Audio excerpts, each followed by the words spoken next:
अध्याय 16 में भगवान श्री कृष्ण अर्जुन को दैवीय और आसुरी स्वभाव के बारे में बताते हैं।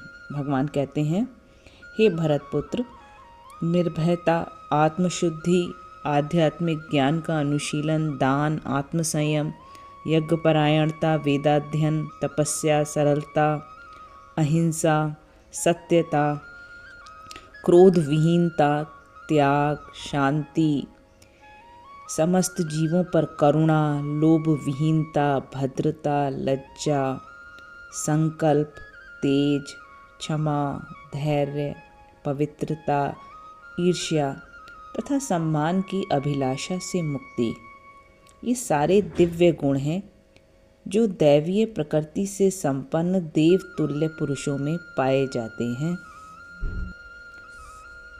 भगवान कहते हैं, दंभ, दर्प, अभिमान, क्रोध, कठोरता तथा अज्ञान, ये आसुरी स्वभाव वालों के गुण हैं।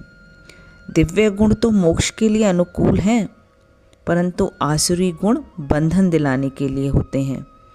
हे पांडुपुत्र, तुम चिंता मत करो, क्योंकि तुम दैवीय गुणों से युक्त होकर जन्मे हो। भगवान कहते हैं कि इस संसार में सृजित प्राणी दो प्रकार के होते हैं, दैवी तथा आसुरी।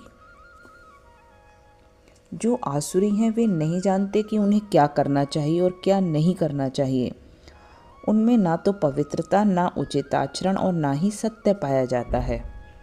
वे कहते हैं कि यह जगत तो मिथ्या ही है और इसका कोई भी आधार नहीं है और इसका नियमन किसी ईश्वर द्वारा भी नहीं होता है।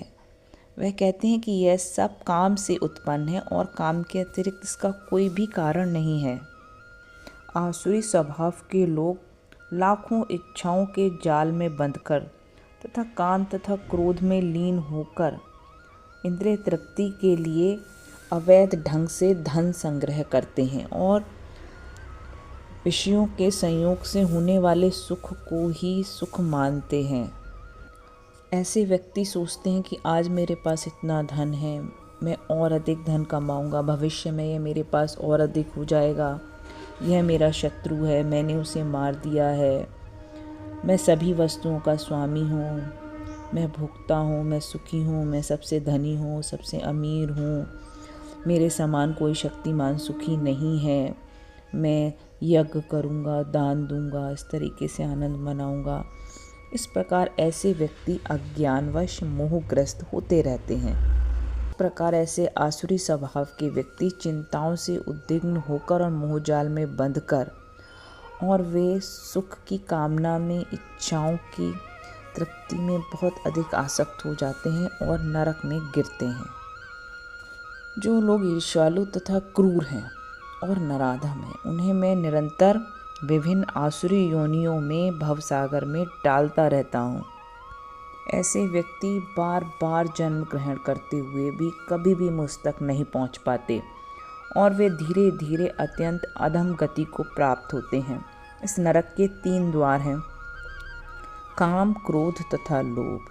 प्रत्येक व्यक्ति को चाहिए कि वह इन्हें त्याग दे, क्योंकि इनसे आत्मा का पतन होता है। जो व्यक्ति इन तीनों नरक द्वारों से बच जाता है वह आत्म साक्षात्कार के लिए कार्य करता है और इस प्रकार वह धीरे धीरे परम गति को प्राप्त होता है।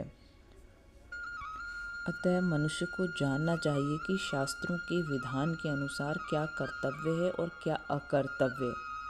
उसे ऐसे विधि विधानों को जानकर कर्म करना चाहिए जिससे कि वह क्रमशः ऊपर उठ सके।